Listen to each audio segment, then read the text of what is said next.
Hello, welcome everyone. Back for another stream on Saturday afternoon. AJ and myself. Um, Welcome to our chats. And we've got two special guests on today. We've got Leo from Geek Legion of Doom. Hello. Pleasure to be here. No, thanks for joining. Leo. And we've got Big Steve from Movie Chats. Afternoon. Thank you for having me on.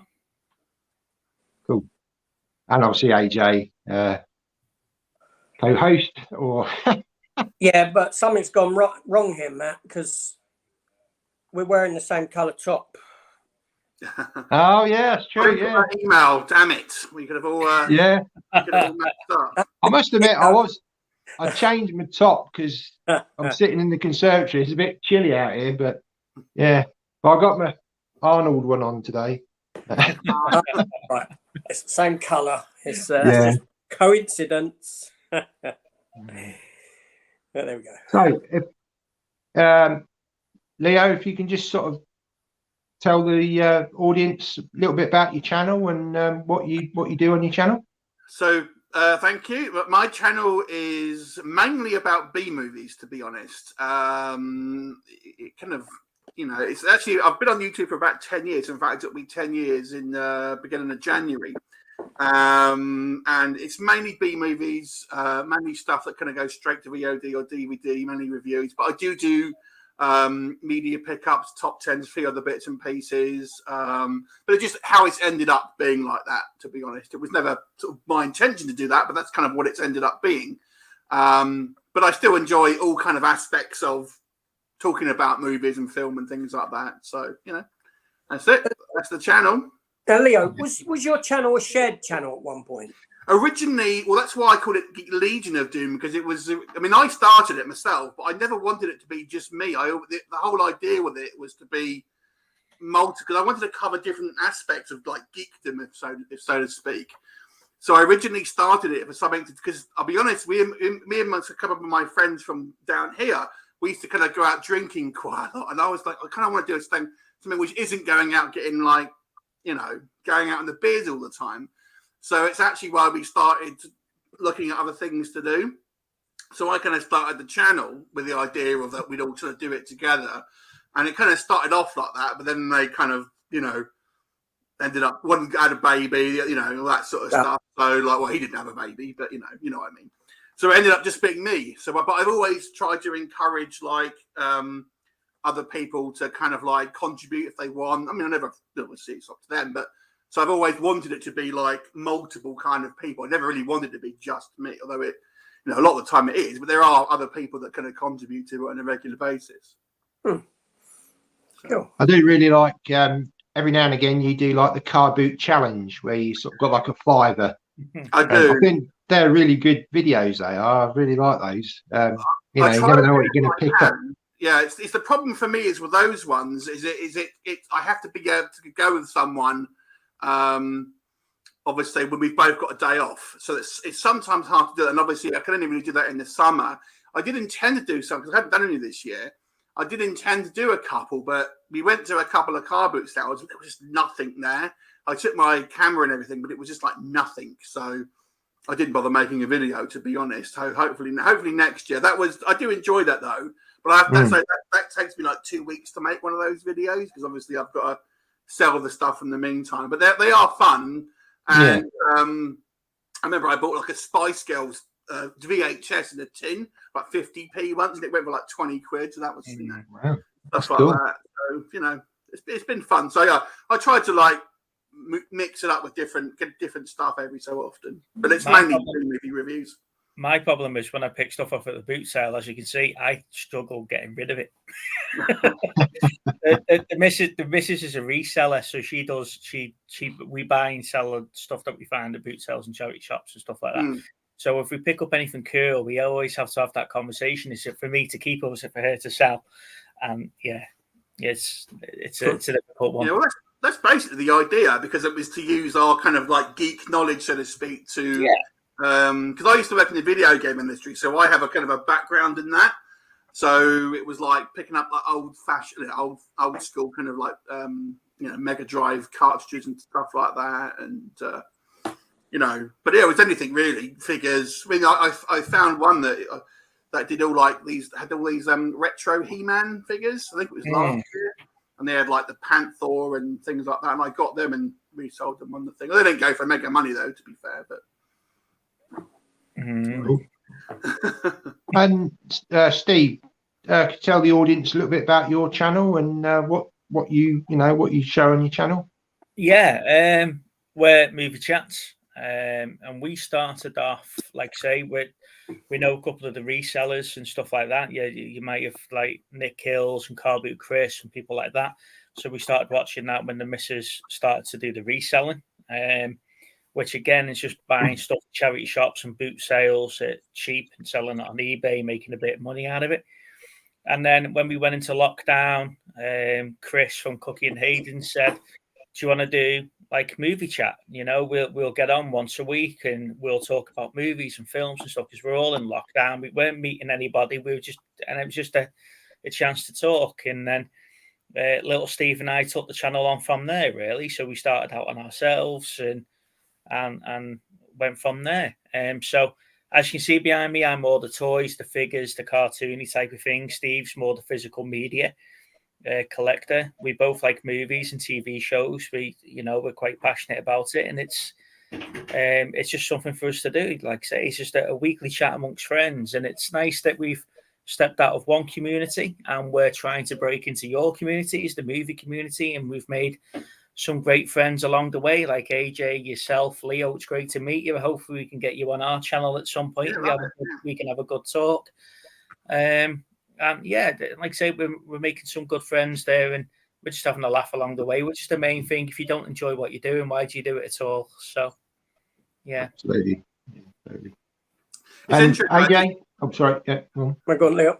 I'm just gonna say is one of the things that because I'm like a manager at the company I work for, but it's not just whenever I talk to people, I find it weird when people aren't interested in something, but you do come across it like, what hobbies have you got? Because I do it for interviews, do it when I'm meet people socially, and I sort of what are you interested in? And it's strange to me when people say, "Oh, nothing." I'm like, really? I'm like, what? How does this happen? Like, how can you be interested in nothing? But obviously, if you're passionate about something like films or figures and that sort of stuff, it's like it proves to me that you're a passionate person in many ways. So even at work, if someone says to me, I'm really into collecting retro figures and stuff, it says to me that they're a passionate person about something, can kind of, get behind whatever you could have tasks you throw at them. Anyway, just tried to throw that in there. Absolutely. And AJ, just tell anyone new to the chat. I'm obviously, most people know our channels, but yeah, just a brief. Pickups, film reviews, TV reviews. I delve into comic book side of things and collectible side of things. There we go. Cool. Short and sweet. Yeah. And myself, again, big physical media collector. I do like my still books and my lenticulars, and so but yeah, I just love chatting about films and connecting with people like-minded, because like you say, Leo, it's difficult sometimes with maybe groups of friends or people you work with. They might not necessarily be into the same thing as you, and this is a great medium to be able to connect with people that have got the same passion. And you can talk about this kind of stuff. So, yeah. See, the thing is that going on that, and as I'm looking behind, like AJ, for example, I'm quite envious of his alien that he's got in his cabinet there.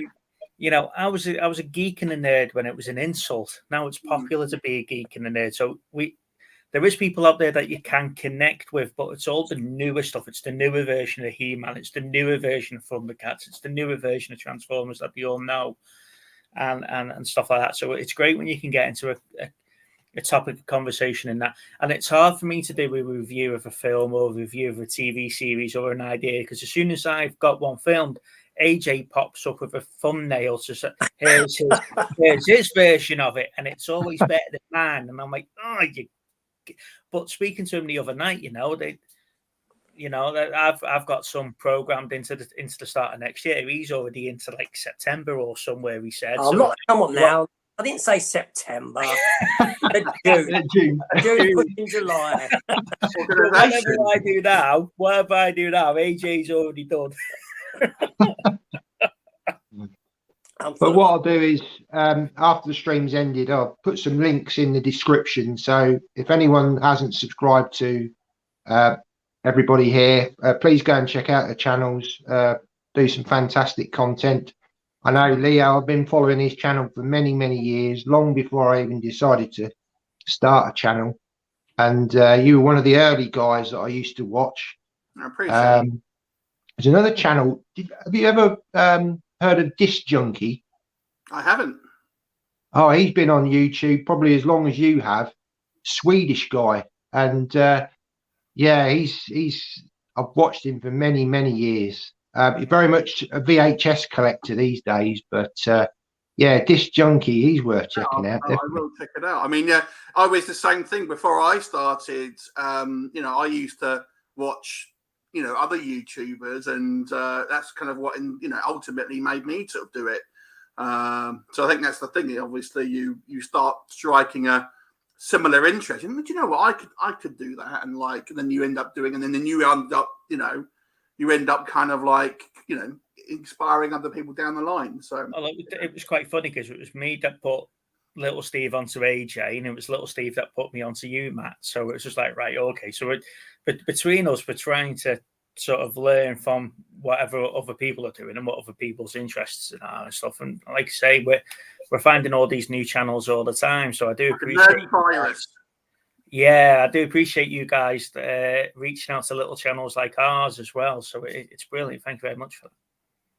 Well, I think, yeah, AJ and myself were very much wanting to try and promote. I mean, I'm a fairly small channel anyway, but people that have sort of got less than 300 subscribers, I mean, myself, YouTube doesn't tend to promote us. So it's very difficult to find these small channels. And, I'm constantly looking to sort of try and find sort of people with smaller channels that are trying to get themselves going. And yeah, we're all about promoting little channels, and bringing them into the community and sort of helping them. And a medium like this is great to bring somebody on, let them have a chat, let other people know about them, and go and check the channels out. Mm-hmm. Definitely. So I'm going to jump into some comments. Yeah, sorry. Something I've forgotten the saying now. Forget it. Have a look at the comments. I'm going to jump into some comments. Chips. It was very, okay. Very So we've got the film fanatic. Sorry, he's in. Hello. I know he's recently. Yeah, he's been in a lot of your chats, AJ, hasn't he? He has indeed. Yes. Yeah. We've got Pete Playtendo. Hi, Pete. Thanks for popping in. Hi, Peter. He says, watch Planes, Trains and Automobiles for the first time last night. Really enjoyed it. Heartwarming, hilarious. Everybody seen that? Yeah. It's good fun. It's a great film. Great film. Very funny. It has got a lot of heart to it.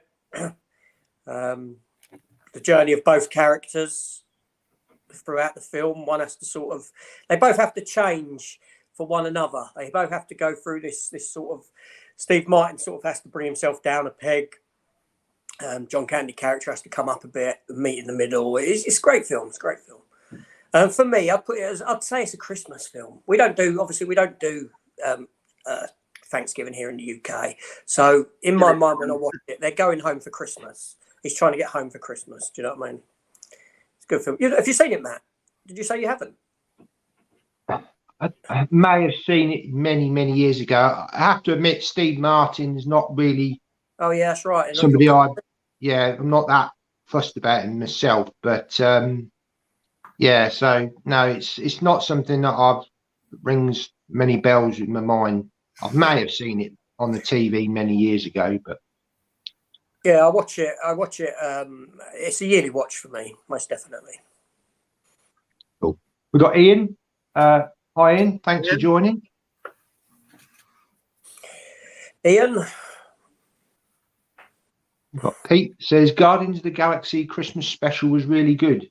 Nice to see Mantis getting more screen time. Yeah. I haven't seen it yet. I was going to watch it before because AJ said he's seen it twice. You were going to catch up with it. Was it later today you were going to watch it? Yeah. I'll try and watch it after the stream. I was going to watch it in between, so we had something to talk about. But no, I haven't seen it yet. No, it was good. It was nice to see Mantis, growing as a character. Mm-hmm. I really enjoyed it. Even maybe a little bit teary-eyed with the old Mantis. Things a little bit. Yeah. Have you seen it yet? Oh, yeah, I watched it last night. Yeah. Mm-hmm. It's interesting. It's quite different from. I won't spoil it for you, but it's like it's very upbeat, but it's kind of sweet. It's very sweet. Mm. Cool. Well, it's nice to hear some good things about, because I think lately we've mentioned this on various streams about sort of Marvel, comic book fatigue. I think a lot of people are finding there's just so much content now that almost it's becoming overload, and we're getting so much that kind of the shine's gone off of it. What are your thoughts on that, Leo? I agree, and I think it's like it's the oversaturation, and it's not just it's been going on for an amount of time. It's like because my interests are actually very similar to AJ's. Watching his channel and stuff, he seems to like quite a lot of the same stuff. And I'm like a huge Marvel fan. I used to be like an avid comic book reader. I gave it up after a while because it was just too expensive. But I started collecting all the kind of the MCU stuff, and of course now it's just exploded and just like, oh god. But recently it's just like I'll never watch some of these newer ones like Thor, Love and Thunder. I'll never watch that again. That was like I was like nonplussed by that. The Eternals, I'll never watch this again. It's just not good. Whilst some of the earlier stuff, like there's occasional good stuff, but it's just. And I think as well, when you get stuff like The Boys, I don't know if you've ever watched like The Boys, where that's like doing something different, and then you kind of like, it's got this kind of laziness that's kind of got into it a little bit. Well, I quite liked was it Jupiter Legacy that was on. Yeah, that got cancelled, didn't it? That got cancelled. I quite enjoyed that series. I thought that was something different. It was sort of like a little bit dark and gritty as well as your superhero type trying to be good. The Boys is just amazing. Watching that. Love and Thunder, I had to watch it twice just to make sure that I wasn't missing something. A fever dream. Yeah, I thought, am I missing something here? Because everyone was raving about it, and I'm like, I just don't see that myself. And then it's funny, it takes a couple of us to say we didn't enjoy it, and all of a sudden the whole world doesn't enjoy it. It's like, right, okay, it's not just me then. But it would be nice for them to get back to something when superhero movies and new releases actually meant something. We were talking about this on Thursday night, weren't we? That that there's nothing, there's not a time in the last 18 months where Marvel's not been on the telly in some form, some shape or form. And it'll be nice where we got like 2 releases a year. You mentioned the Eternals before. What was the payoff in the Eternals? It was like Shang-Chi's another one. Are we expecting a big payoff for Shang-Chi going forward? Because he's just another one that's just had a mishmash of a movie, and you saw him go through a portal, and we haven't seen him since. I think with that one as well, that smacked me of like, obviously they had financial success with the Black Panther because it kind of like brought in a lot of the kind of the black community who felt underrepresented, and they're like, oh great, let's do the same with the Asian community. And so to me, it was it's kind of a bit like business before art. I don't know that it's show business. I understand that, but I don't know. It's lacking that sort of like creativity to me. I sort of struggle to find where Shang-Chi sat, because is it a superhero movie? Is it an action movie, or is it a kaiju movie? Because at some point it moved around all three. You know, you got to the big fight, and then all of a sudden these big mystical monsters appear, and you're like, what is this all about? Yeah, it's like Winter Soldier to me is my favorite Marvel film because it was, I don't know, the stakes felt real. But for many people it is. But Falcon and the Winter Soldier was the weaker of the series. Actually, that's my favorite out of the series, to be honest, personally speaking. I rank it quite high, actually. For me, my favorite series was Hawkeye. Yeah. That is my top. Winter Soldier, I did. Falcon and Winter Soldier, I enjoyed, and I didn't have an issue with it. But I know what you mean by the, Shang-Chi, the market effect, the marketing and the thought process behind it was very cynical. It was a very cynical kind of, like you're saying, trying to capture a market financially before art. I get that. Very, very few of this phase 4 have I enjoyed. I'm enjoying the TV stuff more than the film stuff. I'll say that much. What do you think is the lesser out of all the TV shows? Which one do you kind of enjoy the least? I reckon I probably know, but I'll say Miss Marvel. Yeah, simply because I get to the end of it. I haven't watched the last episode. Never watched the last episode. Yeah. What about you other guys too? Miss Marvel was the same for me. I never even got that far into the series. I just couldn't connect to it. And the next one to me after that was Moon Knight. I couldn't connect into Moon Knight either. I didn't like Loki. I struggled with Moon Knight. I'm very familiar with the character from the comics, but I did struggle with the TV series. What did you think I was going to say, Leo, was my least favorite? She-Hulk, I thought you were going to say. No, She-Hulk I really enjoyed. Yeah. I actually quite like aspects of She-Hulk. So it's kind of like middling to me. I thought it captured the comics very well. I did too. Although I personally think that the breaking the fourth wall stuff doesn't work with She-Hulk in the kind of live action. I think my argument is this: with Deadpool, right, who does it as well, and I know She-Hulk did it before in the comics, and I do understand that, but this isn't the comics. And like with Deadpool, where he's going to talk into the audience, like you can just say, "Oh, the other characters think he's nuts," and arguably he's a messed up person.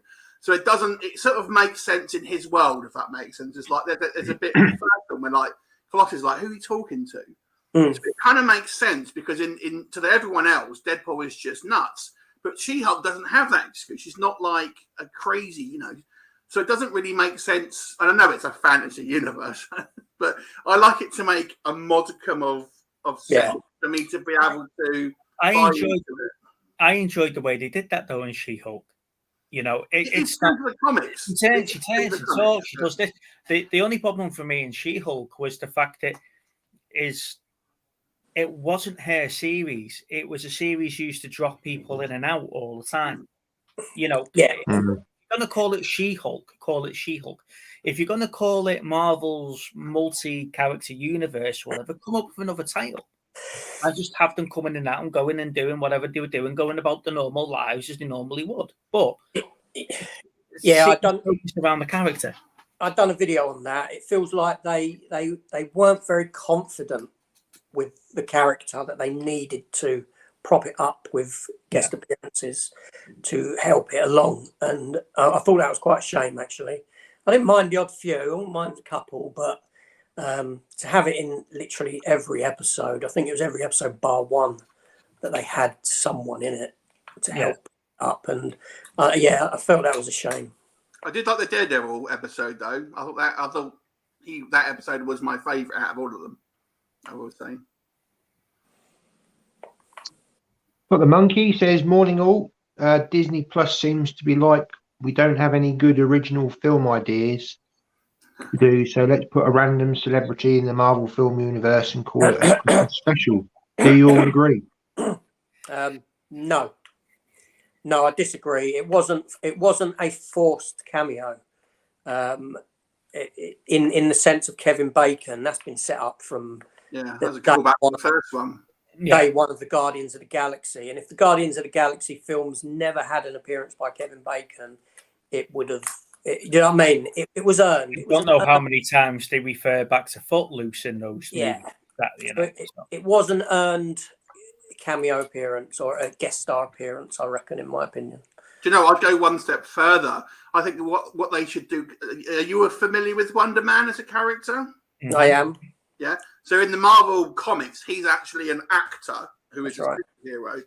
So it's like have Kevin Bacon starring in a in-universe film or TV series with Wonder Man. I think that would be a kind of a good way to sort of like, you know, connect the thing. So you have, because Kevin Bacon is now established as an actor, you know, real actor in the Marvel universe. So you can have him in this kind of you know, series that Wonder Man is working. I thought that would be quite good. And did you? I have to ask you one thing. This is a little line that was in Christmas special, so it's not really a spoiler.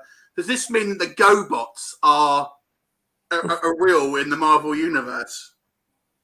AJ, did you hear that line? I did hear that line, yes. I was like, does that mean the GoBots are actually in the Marvel universe somewhere? Well, Transformers did have a run with Marvel, though, didn't they? In the way of the comics and stuff like that. So they are there. They can be used, and they have done quite a few crossover series with different franchises and stuff. There is actually a character. There is a Marvel character that connects the Marvel universe to Transformers, and it's a character called Death's Head. He's a bounty hunter that was created for the UK Transformers comics. He was the size of a Transformer. He didn't transform. He was just a big robot. And it's a Marvel character that they created, and they wanted to retain the rights of it. So what they'd done was they published a one-page story in every Marvel comic book back in the 80s. So that was his first appearance. If they'd not done that and just solely put him into the Transformers, he would have then become a property of Hasbro. So what they'd done then after that was this character, Death's Head, then crossed over with Doctor Who, the Sylvester McCoy version of Doctor Who using his sonic screwdriver shrunk him down to the size of a standard human. And then he went on to appear in the standard Marvel comic universe. So you have got a connection, a fantastic connection as well, going from that to Doctor Who to the not MCU, but to the Marvel universe. And this character still, it's a very little known character, but it's a fun character, though. Yeah. Sorry? He's a fun character. It's quite a good sort of sense of humour. Yeah, so yeah. The only reason why I bring that up is because you were talking about GoBots now, but GoBots, after all, are now part of the Transformers universe in a way. Who owns them? Is it Hasbro? Is it? It's Hasbro now. So what they did is that obviously they were competing toy lines and competing cartoons in the 80s. Now because it's all owned by the same people, GoBots is like the multiverse version of Transformers, and they have done crossovers between the two of them now. So if GoBots are now in Marvel and Transformers have got Marvel contacts and whatever, give us the crossover that we all want. Star Wars in there at the same time. Yeah, let's see Captain America go up against Megatron. Let's give it. And if little Steve was here now, he'd be shouting at me, going, "How the hell have you managed to get Transformers and Marvel in the same flipping sentence there?" But it's there. The connection is there. But Death's Head was a Marvel UK character, and they did change him up a couple of times. He went from Death's Head to Death's Head 2, which was a completely different looking version. But it's always the original that was the best. I agree. Yeah. I've got a question for Leo, and it's going off a bit of a different subject. You worked for CEX many years ago, didn't you? I wondered if this was going to come up. Yeah. Obviously, we're seeing the decline in physical media. Now, AJ's brought this up before. Certainly, where he's seeing it, the decline of DVDs. Almost if you take DVDs into CEX, you're getting pennies for them. Yeah. Where do you see the future?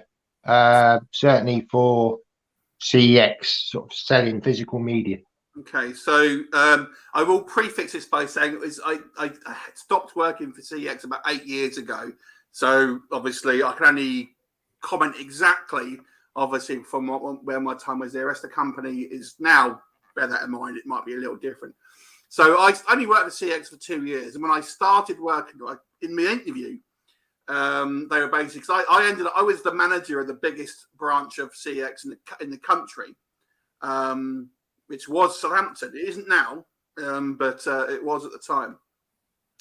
And they said to me, like, we see, and this was 10 years ago, and they said, we see we've got about 10 years worth of life of kind of DVD, which is what you're seeing. So it's, it's going to be slightly over 10 years. I do think it will go.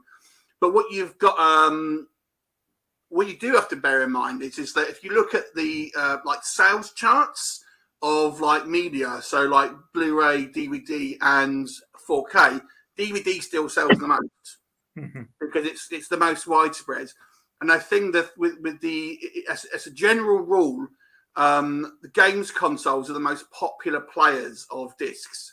So when they eventually go completely discless, that will be the end of physical media, because that will be the biggest DVD and Blu-ray player, 4K players, whatever you want to call them. That will be gone. And that's when I think it will go down. I think there'll be like a trickle of boutique releases, but everything that will be released will be like a special edition. And I personally think I reckon you've got another 3 years maybe. So but after that, I think it'll be more or less gone. Do you think? Yeah, go on.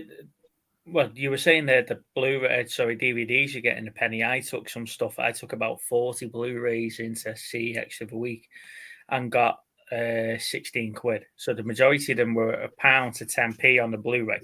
So the value of Blu-rays aren't worth anything now. But do you think not for trading anyway, do you think that sort of come down because of the so-called savvy releases and the special edition box sets that are for like 80 quid and you get something daft in them? Because if you look behind the counter in CX, that's all that you see, isn't it? There's all the big posh stuff and the steel books and everything can now are on the floor, but all the big posh stuff still behind them on the shelves, and you've got ridiculous price tags. Do you think that's had an impact on the price of physical media? And you three guys collect physical media, so have you noticed that yourselves? So you're going to get me starting on a soapbox here. So like, right, I do think to a degree, because physical media collectors, and they know that we like to buy the stuff with bells and whistles on, and that's why you get. I mean, it bothers me in a way because like what I don't like is when it's a special edition, you get a poster and it's got art cards and it's like paper products. That costs pennies to make, but we'll charge you another 20 quid. So it kind of annoys me. That's a whole nother separate conversation. But there is that, because that, if you look at Games Workshop, are you familiar with Games Workshop? Yeah. Yeah. So they sell something which is there's not mass market. It's quite a niche thing, but their profit margins are massive. So they don't need to sell as many to still be a profitable business. I fall into that, unfortunately. when you're looking at physical media now, it's a similar thing to produce plastic discs, paper, cards or whatever. It doesn't cost a lot of money, and if you can make it a collector's version and then bung another 20 quid on it, that's like pure profit. So they won't need to sell as many to kind of still be a profitable kind of business. So that is right, but the other thing to mention with this as well. So I work with a lot of younger people, and I was saying to them, as a film fan, you should watch this film. I'll lend you the Blu-ray. Don't have a disc player. What do you mean you don't have a disc player? No, nothing. No disc player, no DVD. They all just do streaming. And talking people kind of like. I don't want to presume anyone's age, but we're talking people who's like in their sort of 20s, that sort of thing. Loads of them just don't have like anything to play discs on, and that's the kind of the way it's going. So it will kind of, as the generations roll on, and people will be used to streaming as the norm. And I'll be honest with you, I stream more than I watch discs. To be honest, I just find it. I mean, I collect them, but I do find it easier. But there's a number of kind of factors. Now, when I first worked for CEX, it was like that with CDs, and I know there's still CDs knocking around, but they were all like a penny, but no one bought them. No one bought the CDs. We would buy them in because we didn't want to we didn't really want them, to be honest with you. But the ones that we did buy in were like next to nothing. Two more things and I'll shut up. So the other thing to remember with CEX is that because it's second-hand goods, they don't pay tax on that. So the profit that they're making on that is they keep it all. Actually, three things. So the other one other point to remember about CEX is there's two types of branches. You have the corporate branches and you have the franchises. So the company essentially owns and runs half of them, and then the other half, you won't know to look at them the difference. They're actually independent businesses that are essentially paying to use the CEX branding, but they're actually run as kind of separate businesses. So do bear that in mind when I hear a lot of people talking about differences in CEX, and that's a good reason why that is.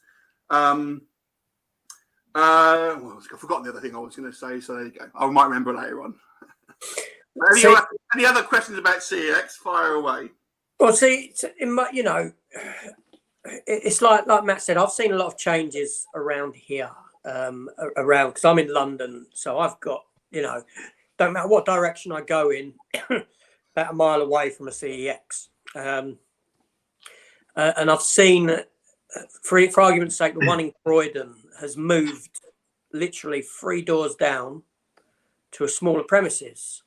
And obviously the physical media side of it, DVD, Blu-rays, taking up a lot less floor space in there.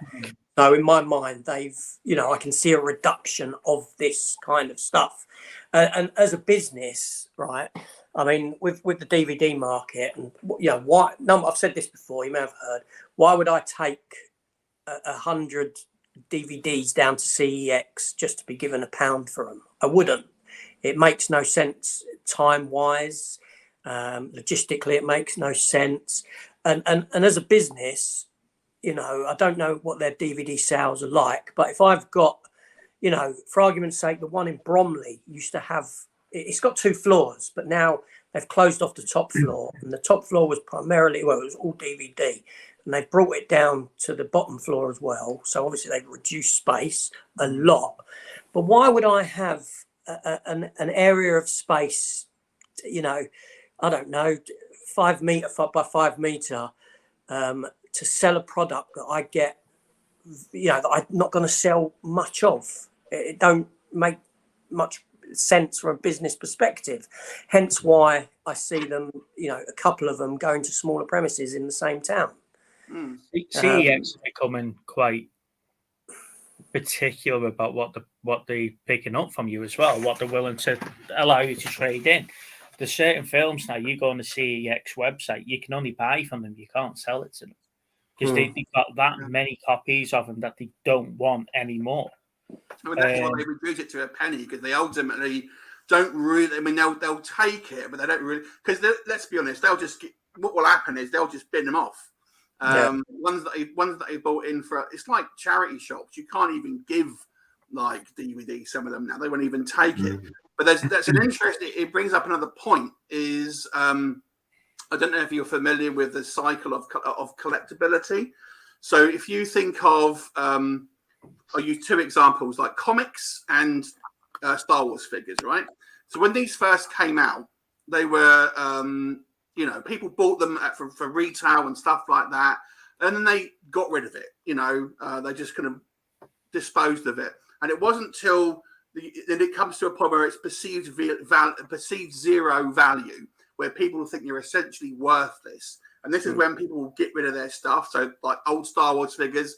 When people were transitioning from like Star Wars to Transformers back in the day, Star Wars is our old news, get rid of it. Comics, they just use it for recycling during the war and all this. Right. So people used to bung out their old stuff. But then because people didn't think to keep them, that's when they all kind of end up becoming collectible again.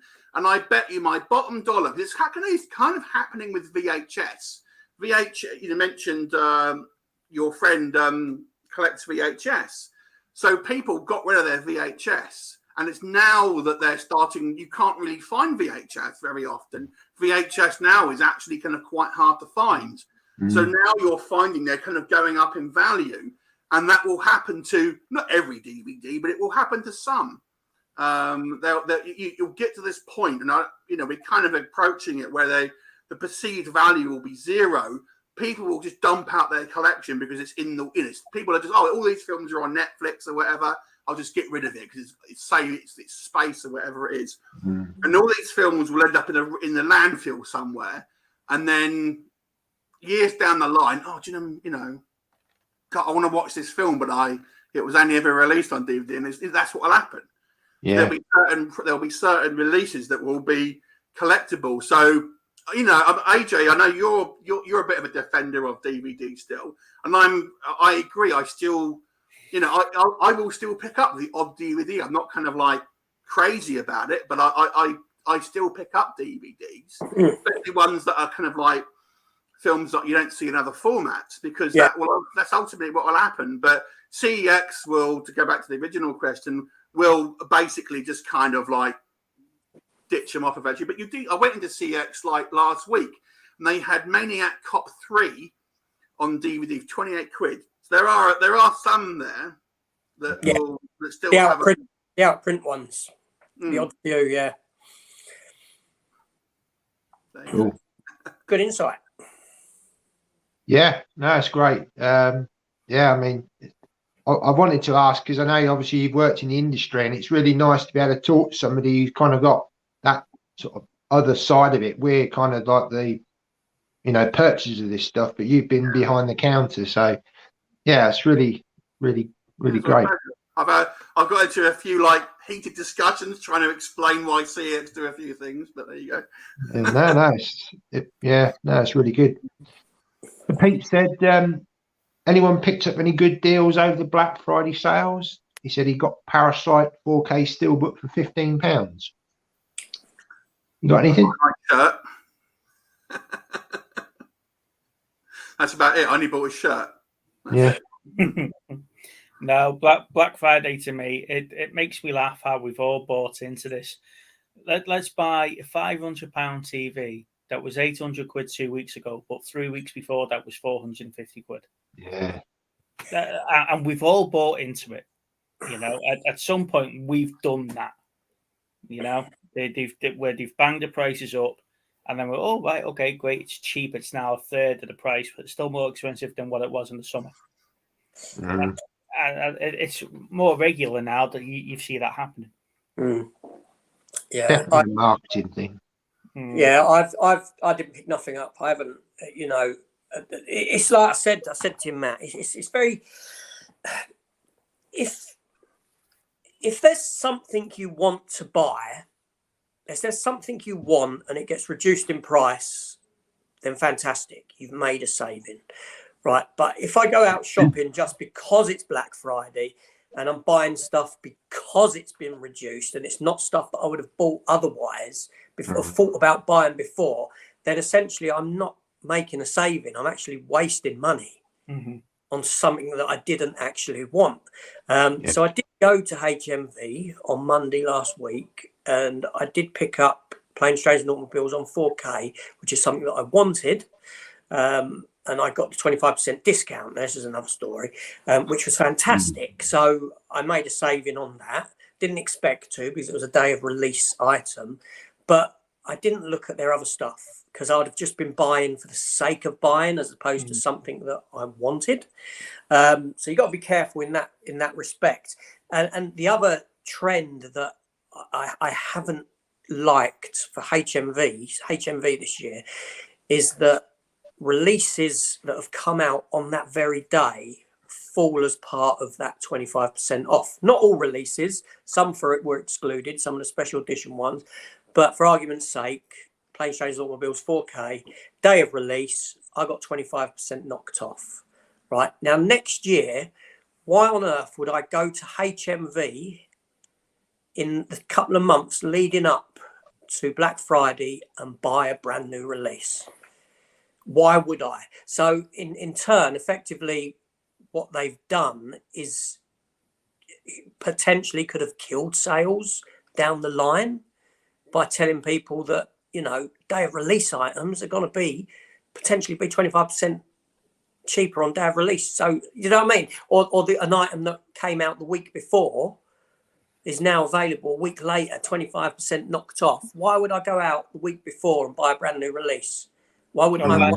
Why not just knock 25% off the item anyway? Because you afford to do that. So why have it for 20 quid and sell it for 50? And then it's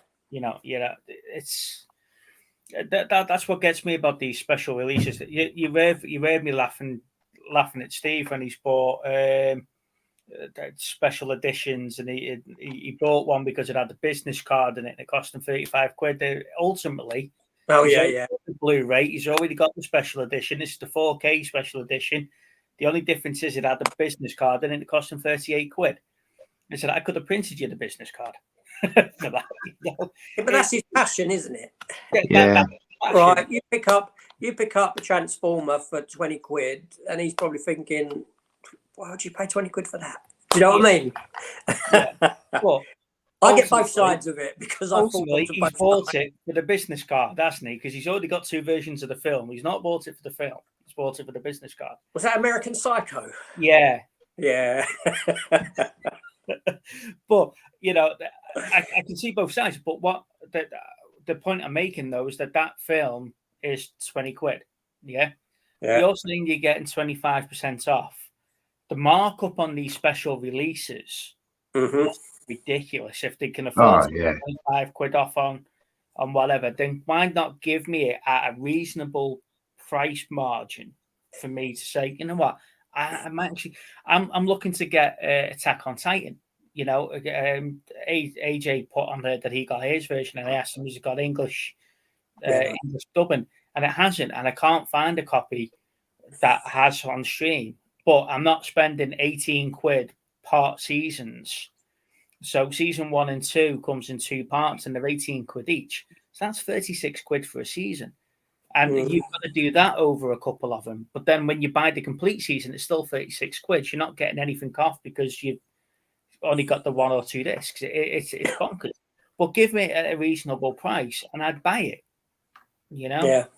I shouldn't have to wait for special sale days to be able to do that. I think Zavvi are very much they've taken over the Everything Blue business, haven't they? And they produce some wonderful editions, Everything Blue. And to be honest, I thought they were very reasonably priced.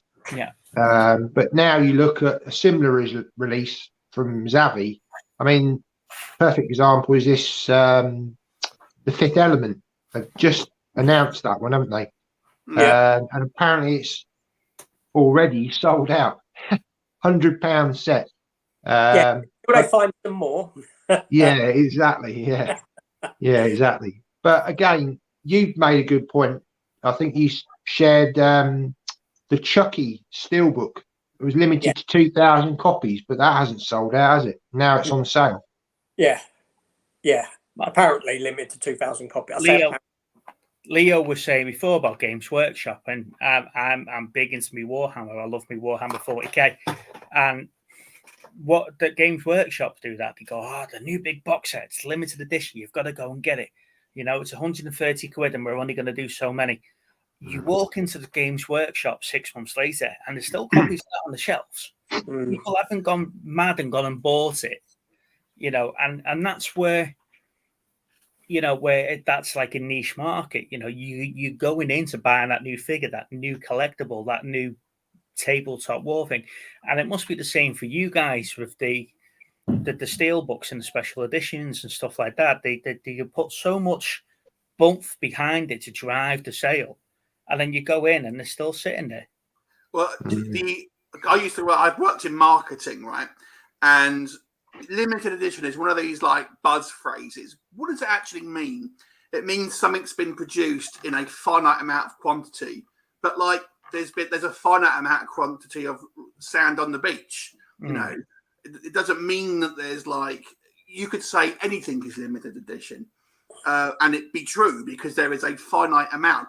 So it's one of these sort of things that you kind of people, companies say. And it doesn't really mean anything. If it's numbered, one of the complaints I had about, like, for example, the recent Zap. I mean, I collect Marvel stuff like AJ, and they did like the Doctor Strange Multiverse of Madness and the Thor Love and Thunder with a slipcase. And had that been numbered, I think it would have been, because then you're somewhat kind of like saying that is a definitive run. But with like the Chucky one and this or things like this, it will be it's 2000 of the first run, and then we'll produce another 2000 later on if it's kind of like successful. But it was still the barcode might be slightly different, but that'll be but yeah, it's these kind of like, I'm quite cynical because obviously I have I've worked in the marketing space, and for these kind of like, I tell you another one that when companies put like a number on the spine, it's number 18 of this slasher collection or whatever, and people then just feel obliged to buy the whole lot because they don't want to have like if it's a cheap way of just getting someone to buy the whole range. Yeah, they don't want to feel like they've missed out one in the collection, but it's just marketing. It's not. That's all it is. You're just being marketed. See, this is where I like the toys and figures. I've got an alien up here that there was only 5,000 of them made, and that's like 3,500 and whatever. So it's quite high in the numbers. But I know that there's only another 4,999 of them out there somewhere. You know. Numbered stuff, I think, to me, it's a simple thing, but I think it gives it a little bit more legitimacy. But because people are always banging about the low numbers, don't they? As if they're somehow more rare. And it's just like, well, there's the same amount of 491s as there are number ones. They're not any more rare. It's just like, again, it's just means nothing. It's like my Star Trek plates. I've got a couple of collectible Star Trek plates up there, and there's something new that I've started to pick up. And, I used to walk past them all the time, and now I'm old and boring. I've said, I've become a plate collector. And they're numbered as well, and they've all got the certificates and everything in the back. And I'm just like, you know what, that's great. But like I say, I've got the Star Trek Blu-rays down here, and there's just probably millions of them knocking around everywhere, and they're not numbered and stuff like that. So I think when there's a set that's released where I feel a little bit of effort's been made, if it's got like a nice molded cover, or if it's got like the Rambo one had like I know it's expensive, but it had like the kind of like the badges and things, and I thought, you know what, there's some effort that's been made with that. It's not just kind of like postcards, posters, slipcase, just like there's other things in there I think are a bit more tangible. That's where, the one I saw that was the Friday the 13th set that was out a little while ago, and it's just a cardboard box. And if people were going nuts for it, I'm thinking, what's special about that, to be honest with you? It's just a cardboard box. And I'm thinking, to me, for it to really grab my attention, I like it to have a little bit more, of design in it, a little bit more kind of thought put into it.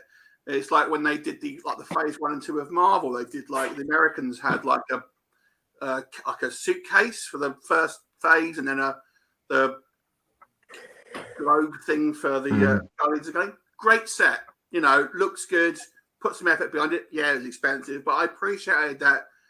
It's a little bit more, and it's collectible. It's something you can put on your shelf, not just a kind of a box with a bunch of DVDs in it or Blu-rays in it. Like that. That's my personal opinion. It's why sticking with Marvel, they did the Infinity. What's it called? The Infinity Saga, but it's just a box. Boring. I'm not buying that. I bought the other two, but I'm not buying just a box for like 300 quid or whatever it was. We were talking a couple of weeks ago about Disney Plus, for example, and Disney not doing certain releases, certain physical releases of content, etc. Would you? Because at the moment you pay Disney Plus, you pay a subscription. Yeah. Would you pay a higher subscription if they did a collector's series of their content where you got a copy of the 4K or the Blu-ray with a special case, with a special gift? They were all numbered, they were limited runs, but they were Disney exclusive collectible kits. Probably. So you're giving Zabby an idea now. your Infinity Saga, for each of the film, you got a Captain America, an Iron Man, a Thor, a Black Widow, a Scarlet Witch, or whatever, to go with each of those films. They do still do that, don't they? Because Black Hole, for example, you can only get like the Disney Club sort of like, that's the only way you can get it on Blu-ray. Yeah, but what I'm saying though is for a collector like me, I get it for the figures and the collectibles, not necessarily for the films. But if you were to get that, but that was limited to Disney Plus subscribers only, not like Savvy where it's open to everybody, would you pay the more money for that, and would you hold that collection just as dear as anything else? Make it worth your... I am a collector, and I will admit I'm a sucker for some marketing, and that would get me, to be honest with you. I mean, you could always go and probably get it on the secondary market, but you probably end up paying more than you would had you been into the collector and stuff. So if that specific example came out, I'd be stuck in. Pete is asking, he says, been thinking of getting the Back to the Future 4K set on Amazon. It's 25 quid. I'm guessing that's probably the trilogy. Is it a decent upgrade over the Blu-ray? Well, I would say yes, it is a fantastic, trilogy on 4K. Yeah. So yeah, definitely at that price. Anyone else? Yeah, no, I agree with that. I agree. It's a fantastic set of films. It's whether that price is okay for you at the end of the day. I'd pay if I didn't have them on 4K. Yeah, definitely. I'm not a big fan of Back to the Future, so really? Where's that get button? Where's that block button? I'd rather spend 25 quid on a different set of movies if I were, But like I say, the one for me will be the Star Trek motion picture 4K. The new release. But for that, I'd have to go and buy a 4K player and a 4K TV, so that's a little bit more than 25 quid. I don't have a 4K. I don't have a 4K player either, so I don't tend to. I actually prefer. It's Black Friday, isn't it? It's just true. I don't like to see that because my issue with 4K is you can kind of see too many of the strings, if you know what I mean. Yeah. Like you watch a stuntman rather than the actor, and you can see the flaws a little bit. I do appreciate it is technically a better picture, but I think it loses some of the movie magic. It's like TNG though, wasn't it? Star Trek Next Generation, when they brought out the Blu-rays and the digitally remastered stuff, and you saw the black pieces of paper on the screens behind them to stop the glare, and you're like, okay, now that's just taken away from everything now because you haven't even tried to hide that. Yeah. Because it wasn't made to be like that, It wasn't made to be in that definition, So maybe one day, but I mean, to answer the question, I think it sounds like good value. You're looking at what, £8 a film. It's not too bad. But I don't mind Back to the Future, but I'm not like super kind of thrilled about it really. But it's not bad value. So Dan's put a comment further down there, Matt. If the collectible box set, he'll be happy if it had pins and a soundtrack or something like that. Yeah, make it stand out. Make it worth me spending that money. Make it special to me. That's what I want. I'll be back in 1 minute. I need a cup of tea. I didn't realise how many comments there were. God, sorry. I'll shut up and let me skip through some. Let's try and go through a few of these because I tend to waffle a little bit, so tell me to shut up. But it's good. It's good to have, I love to have conversation, but obviously, try and answer a few of these questions. Ian says he's just watched and done a review of The Vampire Lover 1970. Ingrid Pitt is wonderful. I think she's an underrated actress. Yeah, Ian does a lot of reviews. Obviously, I know. Obviously, you like doing a lot of reviews on your channel, Leo. So Ingrid Pitt is a great actress and smoking, even in her later years, still a very attractive lady. So yeah. Is that Ian's YouTube channel name? Is it Ian Hill? Ian Hill, The Ramblings. That's his YouTube channel. Yeah. He's a great guy. He really loves his horror. He loves my kind of guy. Yeah, go and check him out because he does a lot of reviews and you never know, he might be able to do collaboration with you, because I know you do a lot of horror. Always open to do collaborations. Yeah, there you go, Ian. There you go, Ian. Just subbed. Just done.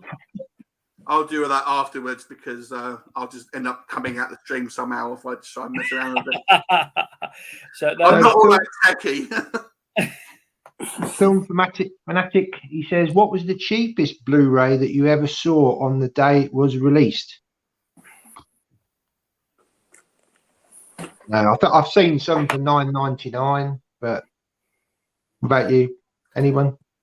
Yeah, back in a decade ago or so, maybe. But yeah, there have been like sometimes there have been promotions where it's been like 1 day sales and stuff. My I'll give a specific example. I have picked up a couple of titles in CEX actually before release day. okay. I feel like I'm going to be answering another question in a minute. Yeah, Ghost Rider: Spirit of Vengeance was one of them. I think I got that on a Friday evening. It was due out on the Monday, and Godzilla King of the Monsters, Croydon had at the weekend prior to release. So yes, so CEX, they get discs on release day or before. How's that a thing? What? I would say, bear in mind this again. This was 8 years ago since I worked there. I would say 3 ways. Number one is the companies sell directly to them. Zavi have sold directly to CEX. If they feel like they've overproduced an amount, sometimes the ones that get returned are like maybe slightly battered. They can't do anything with it. They'll just get some money back through selling them like that. And you know, it's kind of like, because I remember to those X-Men lenticular ones. They sold loads of them. In regards to consumers, you will get people that thieve and then put them and hand them in. Now, this is one of the things I kind of ended up getting in a bit of a discussion with.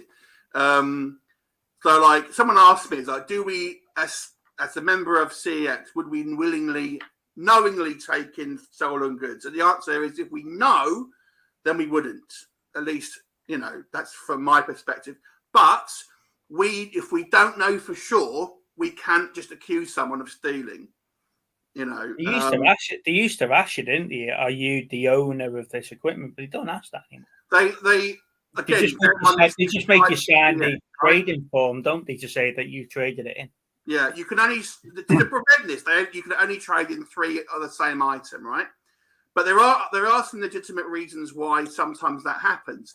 For example, people who use Tesco's club card points, right, who maybe want cash rather than points of something else. What they'll go and do is buy stuff in Tesco's and then trade it in for CX to get cash. So that might be a legitimate way someone's going to sell a day one release. So that does happen. So, I mean, there might be other things that have happened since I've left CEX, but that's a number of ways that it can happen. Cool. Monkey says, all these years a Kevin Bacon fan, and I never knew he played the guitar. Didn't know that? Yeah, I think he does. He's got his own little band. He does sing, doesn't he? Surprised he didn't dance. Like Bruce Willis does. This is me. I put up people's. Yeah, I will put them in the description later on, but I did put the links up. Is that you? Is that Steve's? This one? Oh yeah. Go sub. Yeah. Yes. Pete says he had a Subway.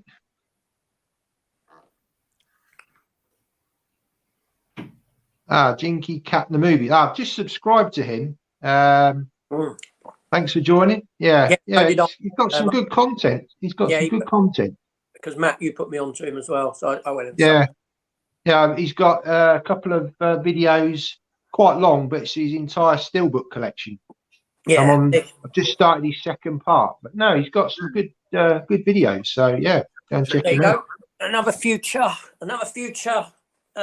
Guest. Yeah, I'm a bit of a sucker for steelbooks. I will admit. Yeah. Yeah, I am. I keep saying to little Steve, he needs to do. He does his steelbook full collection and ones that he picks up and stuff. I do keep saying to him he needs to do them in alphabetical order because he's got some beautiful ones there that he just skips over. And I'm not a physical collector or anything like that, but some of the artwork on some of the ones he gets are beautiful. There you go, Jinx. I just sub to you as well. I'll go through and check that out later. But yeah. But I sent him. I picked them up for him when I see them in charity shops and stuff like that, and send them down to him. I don't collect them, but if they're cheap enough, even if he's got a duplicate of it, he can just trade it in or whatever. But most of the time, he hasn't got the ones that we find for him. So cool. Ian says that Network is getting Hammer distribution rights, so hopefully some more good restorations. All good for horror fans. Yeah. Jinky Cat the movies. He loved Guardians, and he liked Love and Thunder as well. I've not seen it. I struggled on a rewatch. I ain't got through it a second or third time. I tried twice. Christian Bale was good in that. I would say that. It's a ruined character though in that film, isn't it? If he's the film's big bad, it's a ruined character in that film. Given a more serious one-to-one sort of movie. I think he's good in it. I think he's wasted in it. Wasted. Christian Bale gives a good. Well. Christian Bale's good. He is good in it. Yeah. He's wholly wasted. It's like he might as well not be there. I'll be honest, but he was good. But yeah, just I don't know. There are aspects of the film I like, and there's aspects I don't. Mm-hmm. But we've got a question. I haven't watched on a rewatch. Can get through it. I've got a question. What's your favourite movie and actor? You want to start, Leo? My favourite movie is Fright Night, with the 80s vampire movie. Favourite actor? Oh, I don't know if I really have one. I would say either Bruce Campbell or Bill Paxton. But I don't like all of their work, if that makes sense. So, but for the most part, I do. Oh, Steve?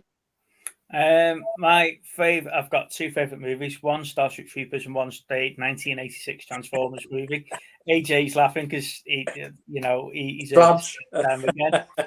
And favorite actor, anything that's got Denzel Washington in at the moment is worth a lot for me. He just seems to draw me in at the moment, and I think some of his performances are brilliant. I enjoy the 86 Transformers movie. I love all that stuff. Okay, favourite film, I'll go with Jaws. I'll cite that as favourite of all time.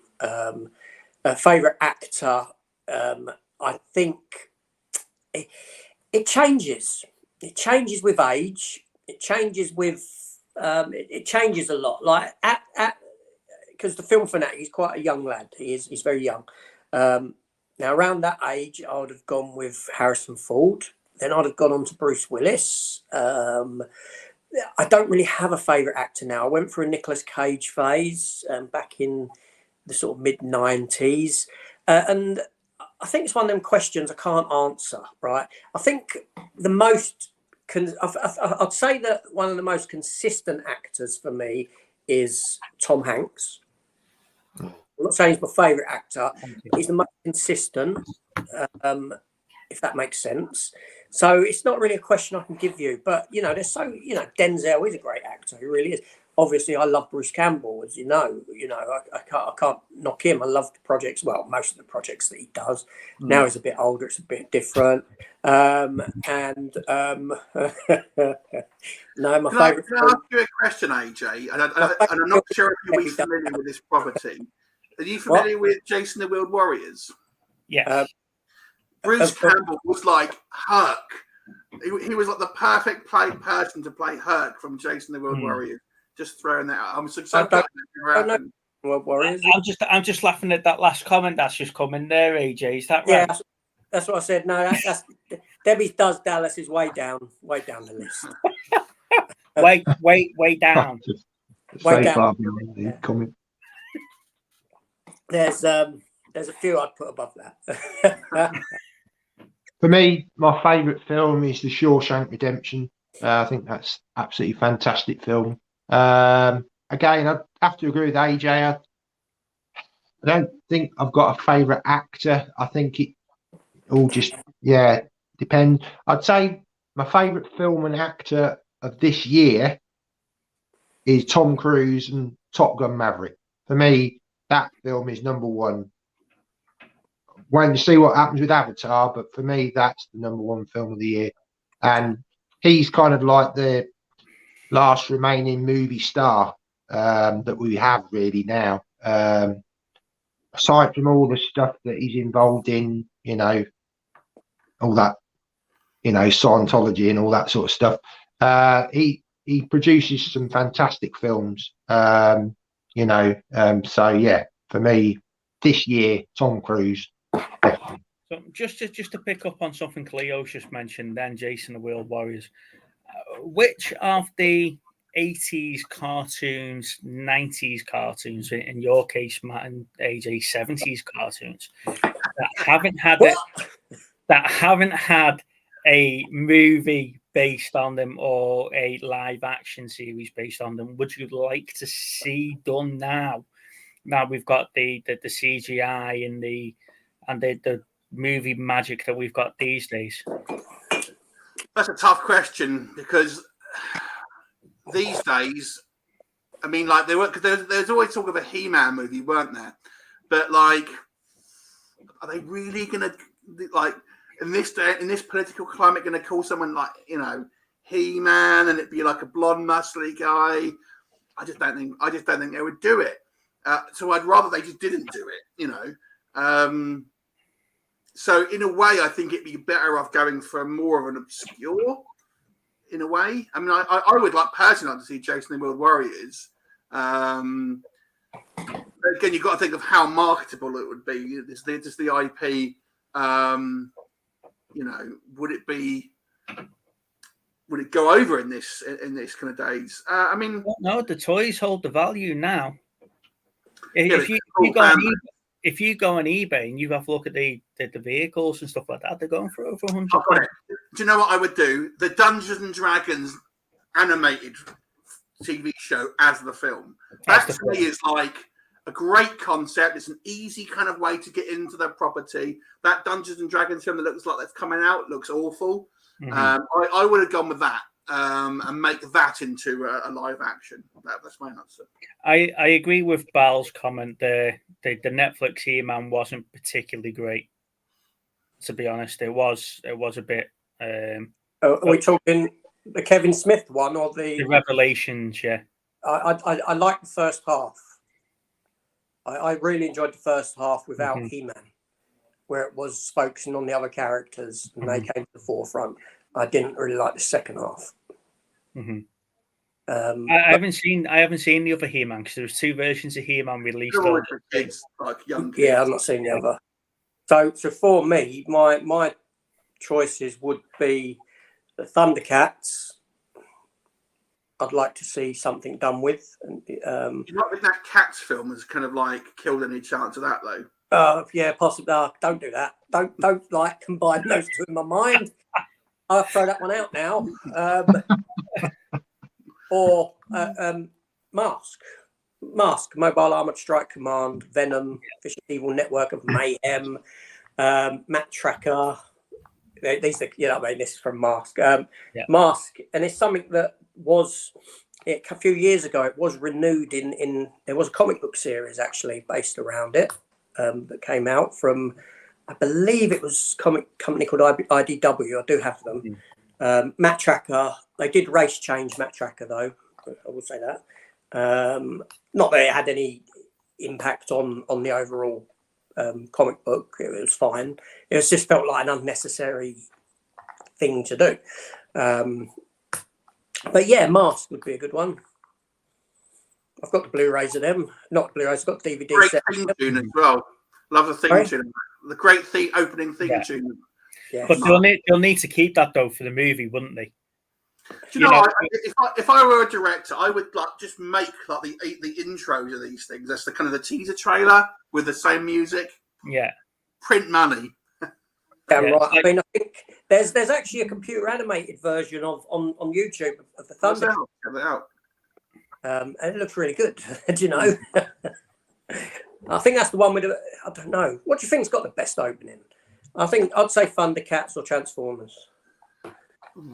I think Thundercats probably got the best opening. If you're going down the 80s route, it'll be your Transformers. The late 80s, early 90s, where you got stuff like your Masks, you've got your pole positions, you've got stuff like that. They were like 80s sort of soundtracks to them, wasn't there? You could release that opening as a song and it would chart compared to where you were up to in the 80s or 90s music.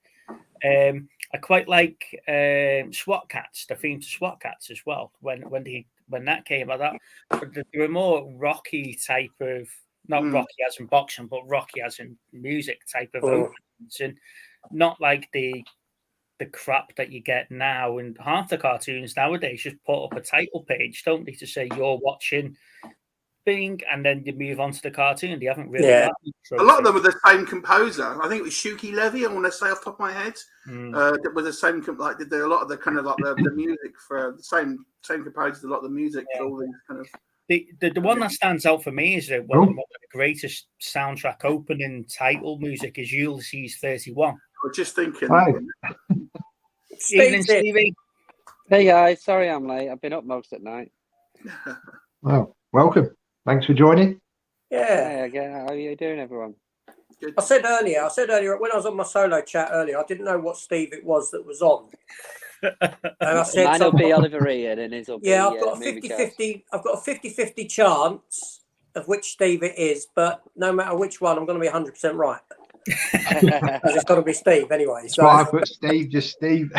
if it's on the movie Chats monocle, it's me because I don't trust him with the log on. So he's Oliver Ian, and normally I'm Steve Jackson. So if you see a Stephen Jackson in, that's me. He's Oliver Ian. Okay, all right.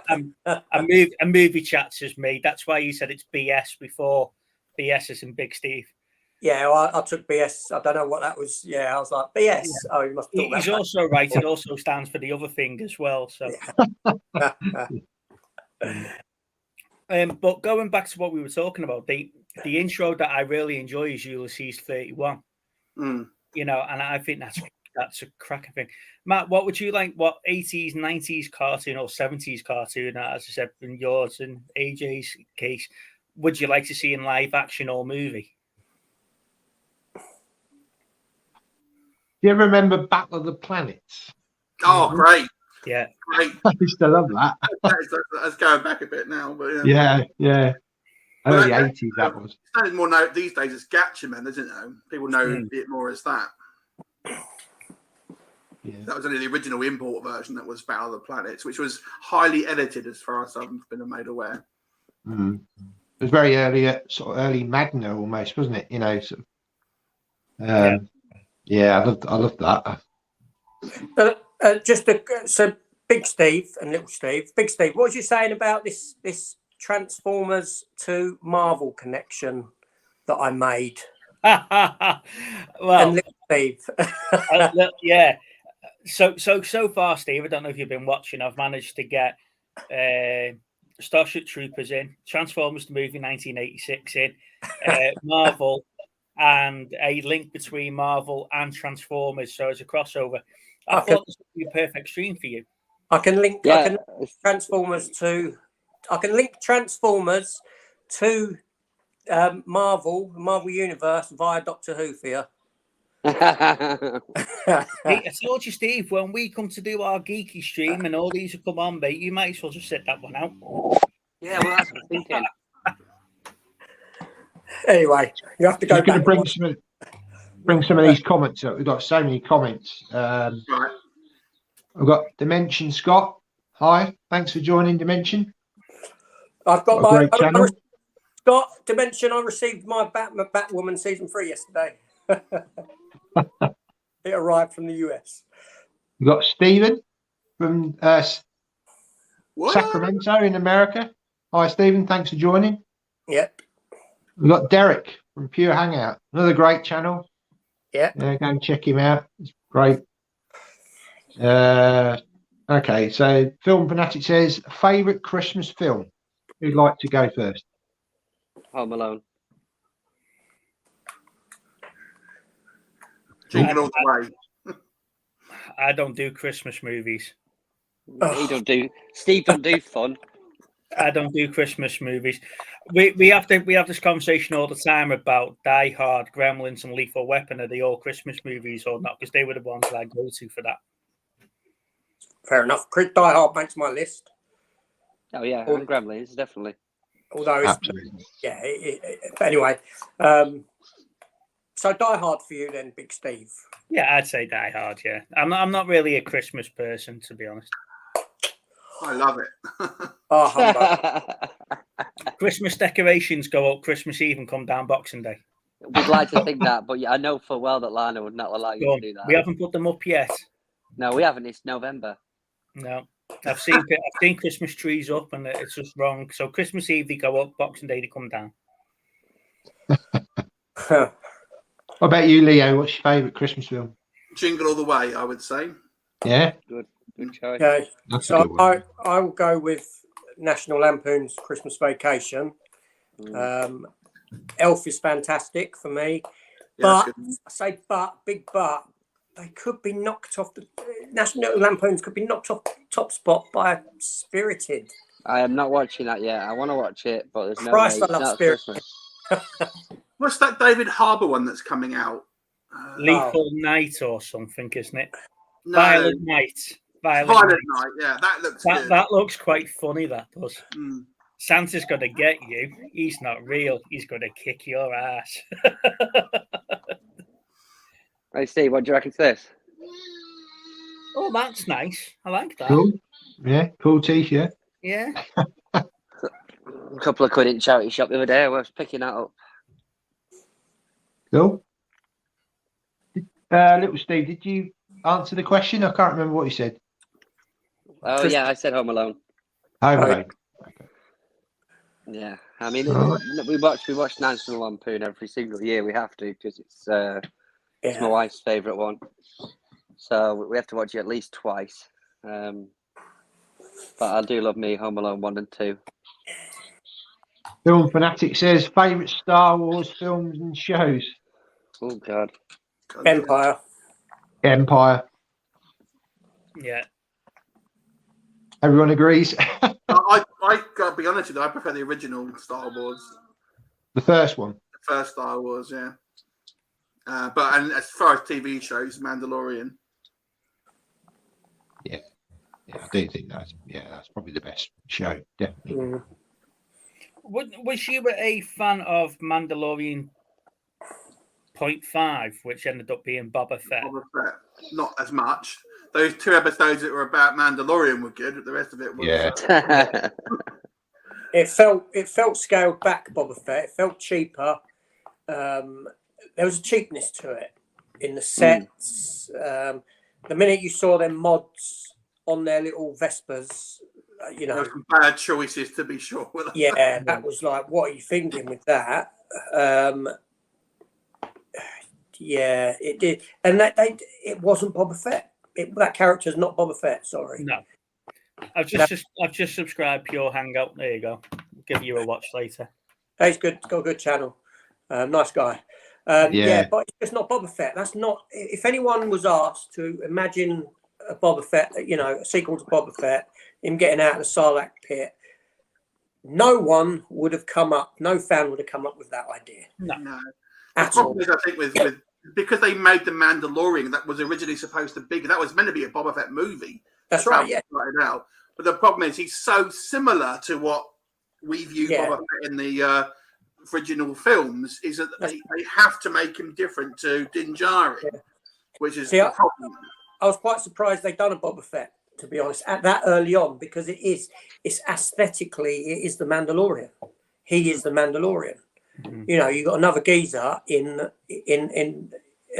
Beskar armor in a Mandalorian suit. I quite like the two of them together, I have to say, you know, in their scenes and when they sort of work together, I quite like that. But they really nerfed Boba Fett now, to be honest, more than they had before.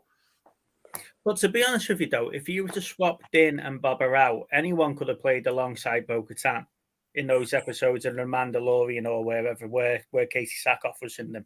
It doesn't have to be, you know, those characters are interchangeable to me. Mm.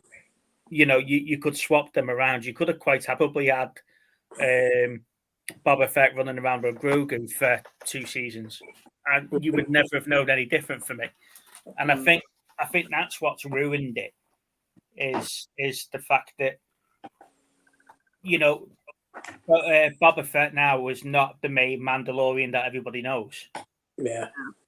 You know, there's 3 or 4 other people there, to the point where the armorer in The Mandalorian outshines Boba Fett in this whole series. You know, but that's just my opinion anyway. We got Danny in. Hi, Danny. He's back from his trip now. Yeah, Farnborough, Basingstoke. Makes a good point. Scalpers drive the price up for the stuff we collect and enjoy. Certainly on eBay they do, yeah. But they're probably the ones buying half the stuff off from Zavi. But it's only if people are going to be buying it for that price. If people didn't buy it, then they wouldn't meant to sell it for that price. It's little Steve now, so it moved up to his movie room, so we can show you that £38 business card he paid for.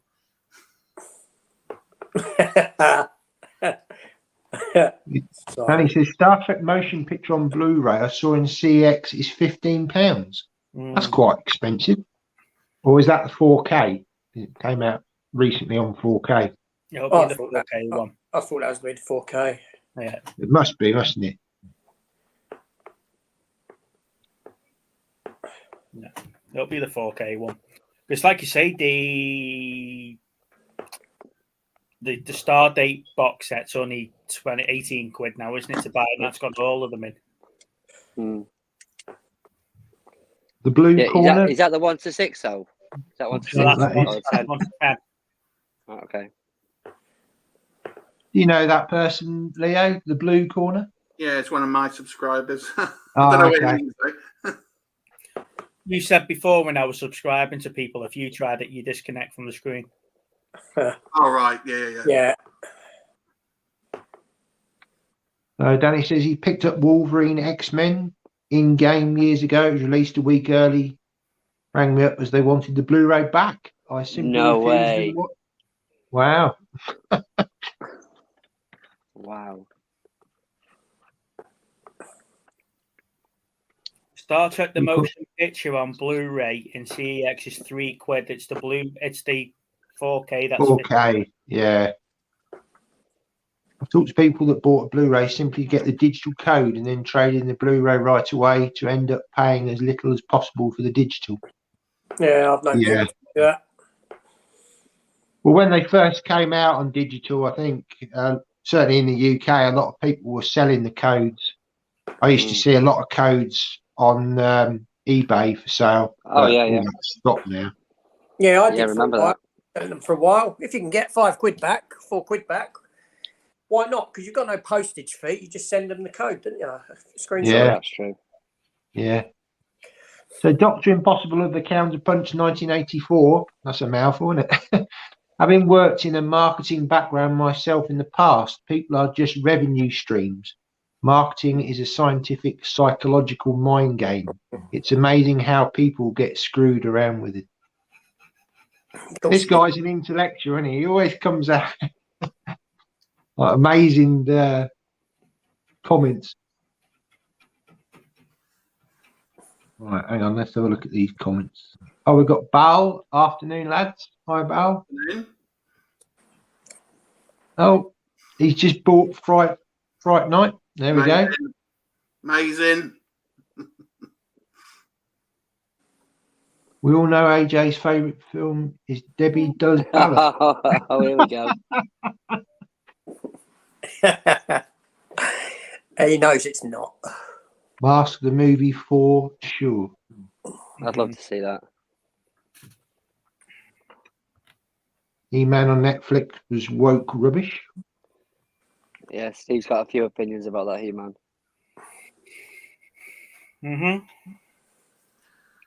They're better off just staying away from the politics and just kind of be as neutral as possible on that sort of thing. In fact, I could probably air them on this channel because it's not mine and we won't get banned.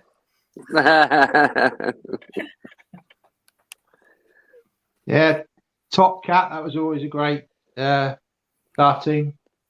Did you know that Top Cat is actually a cartoon version of the Phil Silver Show? Oh, okay. No, I didn't know that. No, I didn't know that. Yeah. Essentially a cartoon version of that. That was its inspiration. Wow. I didn't know that. Learned something new. So the 70s and 80s expert. Hello. Thanks for joining. Morning. Welcome back. Happy to have you in. Okay, so I've caught up with the comments pretty much now.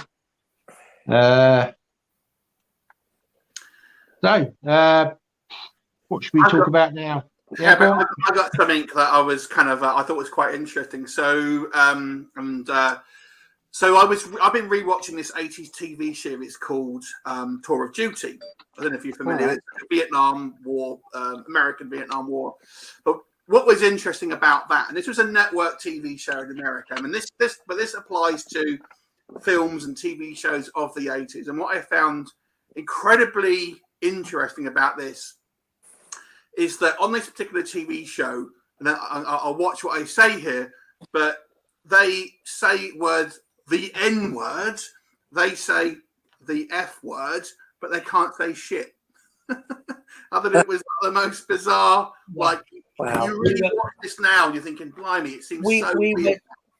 We were talking the other day, little Steve and I, before the show, and I was watching Double Impact, the Jean-Claude Van Damme movie, and that's exactly the same thing. Some of the words that they use there that openly time and time and time again, and there's other words that you know that they're going to say, but they've changed for something else. Monster Squad, they say stuff, and that's obviously a family film, really. But it's just I found it so, it's not talked about all that much, I don't think. But it's so weird now watching like a film or a TV show where you can't say the word shit, but you can say like these two words, which are so like by today's standards like mega offensive, particularly to the groups that they offend. But I was like, wow, I can't believe this was kind of like allowed back then. It just seems so bizarre by today's standards. Are we talking about the same F word that they've actually changed to food? It's a word for a meaty food product here in the UK. Yes. But I won't say it because if there's anyone from America watching, I think in America, though, it doesn't have the same meaning that it does here, does it? No, it does not. Here it's a meaty food, like a meatball, liver-based meatball. In America, it does not mean that. No. There's another word as well. Can't think of what it is, but two different meanings. I'll tell you this is a random trivia. The Sega, the video game company, that means wanker in Italian. Yeah. See, now in America, that word has no meaning. No, that's it. It has no. Because if you go back to watch something like, even if you watch Married with Children, the TV series, Peggy Bundy comes from Wanker County, and now I don't generally swear at all. I said you can go through all my videos and you'll find me swear 3 times. 4 now if you would take my video. But on somebody else's channel, bloody hell, he doesn't shut up. One of them was that word because there was a fella who had that as his surname in the credits of something that I watched, and I think he might have been a writer of something, and I mentioned it, But I think we still struggle on the double standards part of this, because I say this quite openly about Bad Boys, whatever the third one was called. Oh yeah. They use the M word quite a bit in that film. In a couple of scenes, they use it quite a bit. But because it's who's saying it to whoever, yeah, acceptable. And if we're now in that stage of life where we're all inclusive, there's no and all of this lot, that shouldn't be acceptable. It shouldn't be said at all. Or if we're trying to be inclusive, it shouldn't be offensive if somebody else says it to somebody.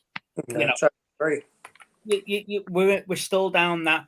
If one group of people are saying to another group, it's fine. But if one group says it to somebody else or another group that they're not part of, then it's offensive. You know, and I used the Red Dwarf analogy the other week. That's a cast of 4 people. 2 of them are black, 2 of them are white. Race and sex never come into that in 10, 11 series of that film, of that series. But it comes into it in other things, and people are quite eager to say, my character is this. Well, if it's inclusive, it doesn't matter to me what your character is, as long as you're a good character in the program. It doesn't bother me. But I don't think we need to put labels on it for the sake of putting labels to tick boxes, unless there's a particular point why we're putting that label on that character.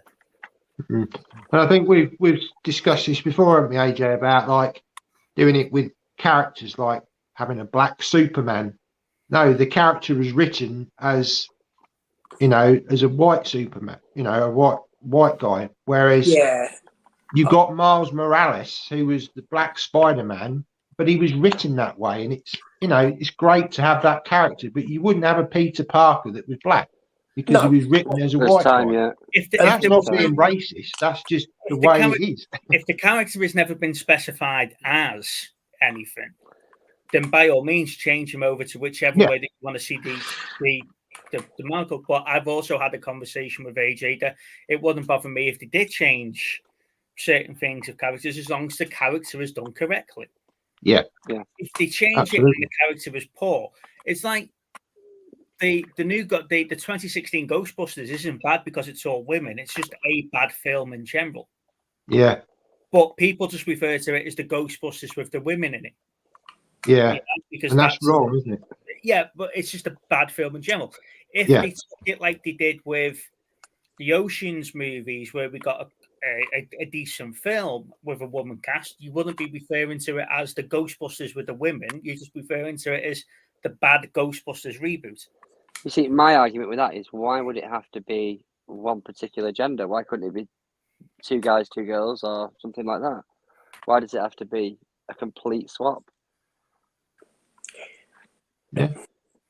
I think of the are you aware that the Blade movie, the new Blade movie, was kind of completely more or less sort of scrapped and kind of like being rewritten?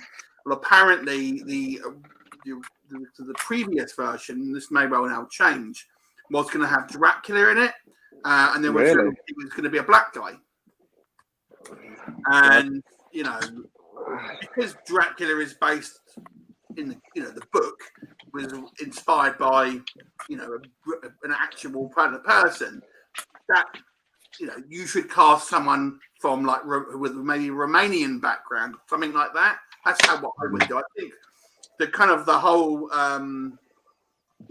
gender or mixed race casting, whatever you want to call it, I think sometimes it's I think it works, but I do think if there's like certainly an established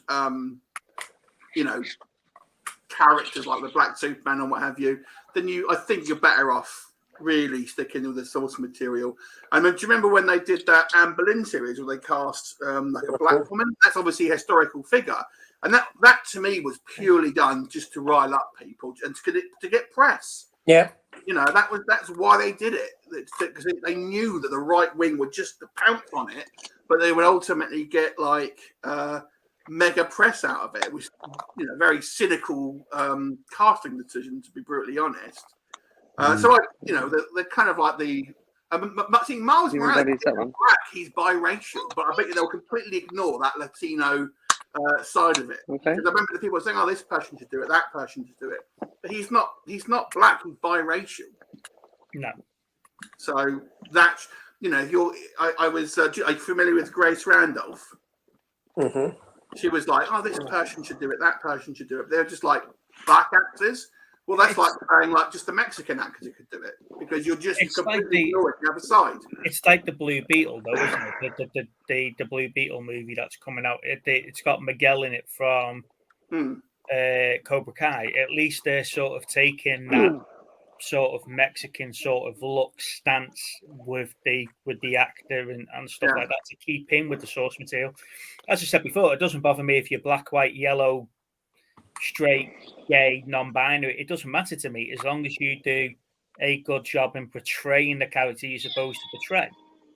Absolutely. You know, when you've got people coming in of different sort of arenas who try and pick up an established character and put their own spin on it, and then it ruins the character that you're expecting to go and see, then that's when I've got a problem with it.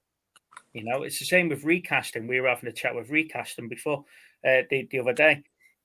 I've watched films and I thought, do you know what? She wasn't even in the first one. It was only afterwards that I thought she didn't play her in the first one, but she played the part the way that she's supposed to have played it. You know, that's. I don't know. I don't know if we're falling into a big Hollywood trap here of just box ticking for the sake of box ticking. You know. Yeah, it's. I mean, it's. Like to go back to a Marvel property, they're like the Wonder Man who I mentioned earlier on. He's a white character in the comics, but he's played by a black guy. That was never a massive part of his identity. So that one is a good example of one where I think you could get away with that. But like, I mean, Superman, if anything, was created by like Jewish like writers. So if he can, I would say maybe making like maybe Jewish heritage, maybe if anything. But, Superman, the creators of that were Jewish, so I think you need to kind of he's such an established character unless you're doing some sort of multi-universe thing. I don't think you can have mainline Clark Kent as maybe a different ethnicity, but I think there's maybe lesser known characters. I mean, no one's batting an eyelid about sort of like kind of lesser known characters. I don't think it's such a problem, but I think it's a fine line. There are some, obviously some characters I think they have to kind of like respect the source material or the historical, people in real life to a certain degree to give like I think the best portrayal. I think Ian's making a good point there in the chat. You can't change history because it offends people. History is history. As long as we learn from it and we don't repeat it, that's one thing, But changing the fact that slavery didn't happen is completely different. I hate using the phrase because this phrase it's in its own now considered bad is whitewashing. You're whitewashing history to get rid of parts of it that you don't want to read about or we shouldn't be talking about. We should be talking about it. That's how we've got to where we are today. The thing that gets me though is that if you remember when we got Jurassic World Dominion, and we've got the pilot who comes in to help them get to wherever. Out of the blue, she said her character is lesbian. That had no bearings on the film whatsoever. Why come out and say that? I don't need to know that she's which way it is, unless it betrays on the screen that she's that way. But for no reason at all, she's just come out and said, "Tick box." I'm that. And there's no reason for it. I had a similar experience in one of the new Quantum Leap episodes recently where this young character, a young girl, all these poor people had escaped to sort of a military academy type thing, or, and she just happens to turn around and say, I'm in a relationship with another girl. Okay, and what bearing does that have on anything? The other girl's not even in the show, the person you're referring to. It was just a pointless point. Why do that? You could say that about the new Bond, though, couldn't you? Yeah, with the race swapping stuff, I don't agree in race swapping at all, right?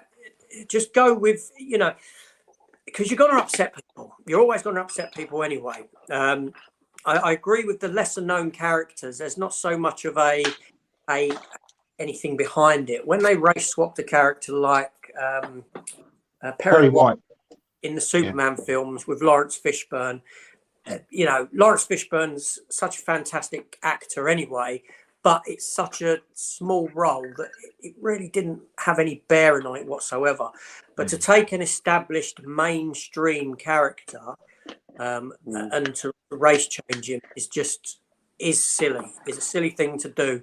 Why? And this is why I always cite Miles Morales, because hats off to Brian Michael Bendis, who was the writer of Spider-Man at the time, or Ultimate Spider-Man. He created a character of a different of race that was really compelling. You know, it was a new version of Spider-Man, but it was a new character.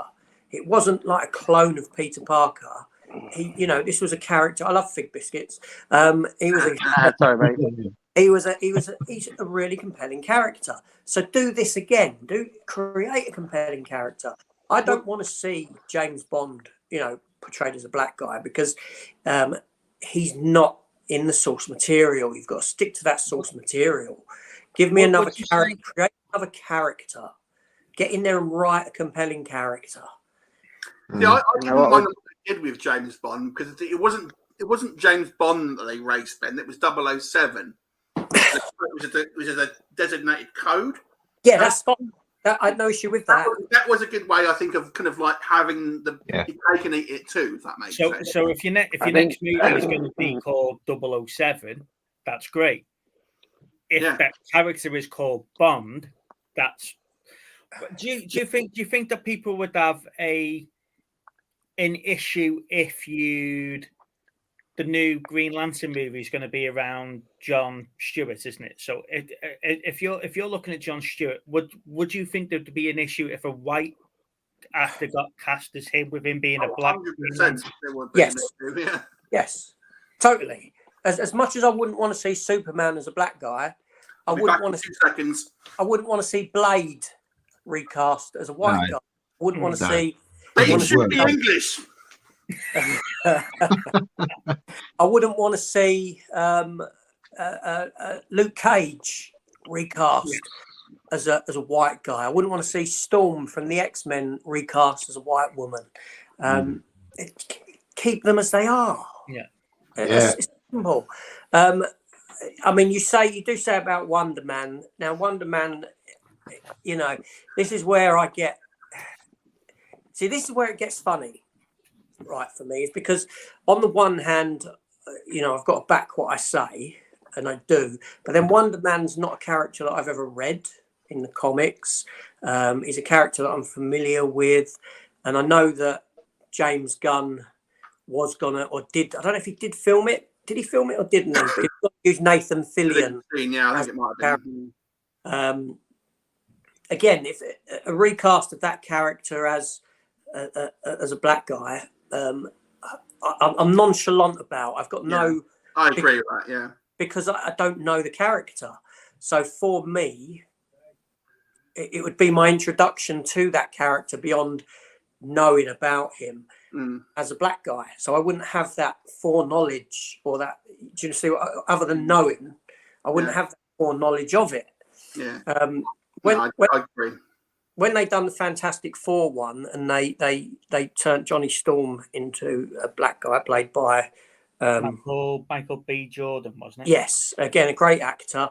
I wasn't happy with that, not because they'd done it, but because the what it does to the character and because it isn't just a change of character, isn't it? You change stepbrother and sister, and also you've got to change that backstory. You've got to start delving into a different backstory to them and all this sort of stuff. And you know, I can see what they were thinking. You've got a cast of, you know, 4 white people. Yeah, and let's be honest. The reason they do that isn't for some altruistic reason. It's to do it because they want to sell tickets to. The black audience. So yes, people kind of kid themselves. Oh, they're doing. These companies are doing it because they're kind of want to stick up for politics and all of this. But it isn't. It's so they can sell that product to that company, that kind of like the demographic of people. This is why on all modern TV shows, you'll get like they'll actually have a card which has got the full gambit of like possible kind of markets that they would kind of sell to. I will say, I think one one race bend I did think worked was the Daredevil Ben Affleck movie with Michael Clark Duncan. Yeah, He's a big guy, you know. I thought he was quite good as Kingpin. I like D'Onofrio, but I think for that film, I actually thought that was pretty good casting. that was Michael Clark Duncan had the imposing. He was imposing enough to do that. Yeah, and that's what worked for that switch, I think, because you couldn't at the time really think of anyone else who as Clark Duncan. Yeah. So don't forget, at that particular point, there was nobody else playing Kingpin. There wasn't, no. So it was not. It's not like you've gone mainstream one way and then mainstream. Yeah, but Kingpin was quite well known from the Spider-Man movie, from the Spider-Man. But what I'm saying now, cartoons during the 90s and 2000s, wasn't he? I'm saying though is that if they're taking the Fantastic Four scenario, what AJ raised before, we had the Fantastic Four, we had Silver Surfer, and then about 5-6 years later they rebooted it, and then we got that cross. So that was fresh in people's minds what we had, and the characters are already there. With Kingpin, he hadn't been on screen before, not to the extent of a movie anyway. See, that casting opens a very interesting point. Now, it's funny, really, because when you think of the casting of like the Fantastic Four film, think about the race change there. My initial reaction to that was, well, if you're going to race change anyone within that film, why not race change Ben Grimm? Because you don't really affect. But then you get accused of hiding him then. Yes, exactly. Now, the other element that someone might ask is, why not race change Victor Von Doom? Beyond the hiding of it, why not race change him? But they won't, because he's a villain. Yeah. But interestingly, with Daredevil, you've race changed a character that is actually a villain. Right? So I think what it is, what steps up in that role beyond that is larger than the race side of it is, like I said, that Michael Clark Duncan, it's the physicality of the role which came across before the race of the role, if that makes sense. Does that see what I'm saying? And I think because he was the only real person out there that could give you that physicality for this guy who's this big and this imposing. This is what I was saying before, though. If you were to recast or change anything, and that person does a blinding job on the role, I don't mind that to a certain extent. You know, I don't mind that. If you were to put, I don't know, Mr. T in that role, for example, big guy, early 90s, late 90s, or whatever, was still a huge guy, it wouldn't have worked. You know, but that actor's pulled off a great job playing Kingpin. You know, Michael B. Jordan, great actor. Love some of the stuff he's in. I don't think he worked as Johnny Storm. He didn't work as Johnny Storm, no. No. The whole film Never was rubbish. worked as Johnny Storm either, in my opinion. I've never actually watched that movie. I wouldn't bother. Brilliant movie. I think that's the only Marvel film I haven't actually ever. No, I haven't watched the Dark Phoenix, the most recent Dark Phoenix. But the only two Marvel films I haven't seen. I watched that recently because I heard it was bad, and I watched it. It was not good at all. What, New Mutants? Or no, Dark Phoenix. New Mutants was all right. Dark Phoenix was. I didn't really like that. No. Magic was good in that. I liked Anna Taylor-Joy in that. Whatever her name was, but yeah. Danny says Kingpin would make a great series if one of the big bosses in the Spider-Man game. But yeah, he wasn't he introduced in Hawkeye, Kingpin? No, he was in the Daredevil Netflix show before Hawkeye. He fell under the 20th Century Fox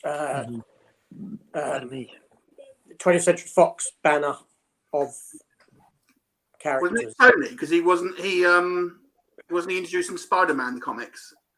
He was, He was, but he was then. It's a funny one. It was because the rights issues are funny. He went over with the Daredevil contract. Oh, because they had Daredevil, didn't they? Yeah, 20th Century Fox made Daredevil. See, obviously, Ben Urich, who's the reporter in the Daredevil film, played by Joe Pantoliano, he actually works for the Daily Bugle in the comics, but the Daredevil film wasn't allowed to say that he worked for the Daily Bugle. Right now, the Spider-Man films over at Sony could mention the Daily Bugle, but they weren't allowed to mention Ben Urich as a character who worked for the Daily Bugle. It's just one of them funny rights things that yeah. So until Netflix's Daredevil, that was when he came back over. He came back over with the Daredevil contract. It's interesting though, because there is points in Marvel throughout the movies and stuff where they allude to characters without actually saying who it is, but there's just enough for you to that's him, that's whatever, you know. But when we're not allowed to mention them. Were you a bit disappointed at the end of The Amazing Spider-Man 2, where you got to see the Rogue Gallery at the bottom, but we're never going to get that movie? Who, me? Yeah.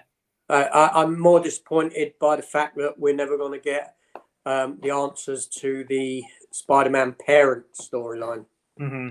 That's what I can't rewatch The Amazing Spider-Man 2 anymore. I just can't give it a rewatch because I know that I'm watching a film that culminates in nothing. Yeah, story-wise, that I'm left with all these open plot threads that I'm never going to get an answer to. So for that reason, I just can't watch the film. They keep threatening that they're going to potentially do a third Andrew Garfield. You know, they do, yeah. I don't believe that they'll delve into that stuff. No, probably not. No, I think they won't pick up the storyline from the last film. They'll build on the fact of he's gone back now after No Way Home. Yeah. If they do it, I reckon they'll do it with him and Venom. That's what they'll do. They'll kind of make those two the sort of Black Goo. I know who you are. You know, I've heard about you. Yeah. One sec, man. Yeah. It's a shame because I like Garfield's performance. I love Garfield's performance. Yeah. Even in certainly the best Peter Parker. Even in Spider-Man 2, I can watch him. You know, when I watch it, his performance is fantastic, and he even elevates other people's performances. The guy who plays Harry Osborn, I think he's crap. Dale DeHaan. Yeah, I don't like him at all. But when he's on screen with Garfield, he's then elevated by Garfield. I think it's like Leonardo DiCaprio at one point. That bloke, after he was in Chronicle, wasn't he? I think it was nice to see Garfield sort of play on his weaknesses from Spider-Man 2 in No Way Home. You know, they played on the fact that his girlfriend had died and he couldn't save her and stuff like that. Yeah, you know, and it was like a redemption story for him, which was kind of cool. Yeah, but like I said, I don't think they go back and bring back Amazing Spider-Man 2 storyline. So I think it'll be right. I can now continue to be Spider-Man, or I can come back as Spider-Man, or whatever.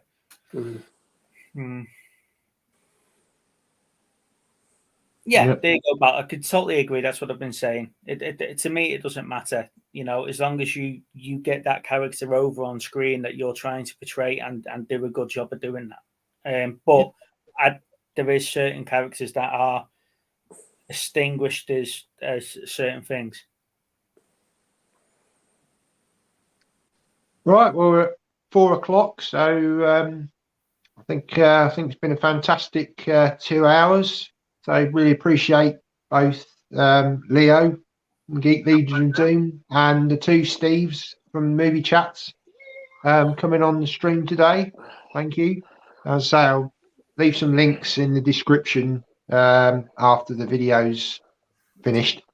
So yeah, please go and check out their channels if you don't. And also go and check out AJ as well if you don't already subscribe. And yeah, thanks ever so much for everyone watching and commenting today. Thank you very much for the invite. Really appreciate it. No problem. Yeah, Yeah, been great. welcome back anytime. We try to do these weekly. We won't be able to do one next weekend because unfortunately, won't be able to make next weekend. But I think maybe, are you going to be doing a solo next weekend, AJ? Maybe. I may go solo. I may invite the people on and do a solo one without. Oh no! No. Yeah. I'll go Matt Yeah. Lewis. How whimsical! Get off. But yeah, we'll try and sort something out again for maybe the weekend after. Depending on I'm not sure what weekend my missus has got off. Like I said, yeah, I'll find out. The weekend, it's probably the weekend after. yeah, we'll sort something out. But Yes. but yeah, no, really do appreciate everyone commenting today, and yeah, thanks ever so much. Been great. Take care, everyone. Thanks a Catch lot. you later, guys. Thank you. Bye now. Bye. See you later on. Take care.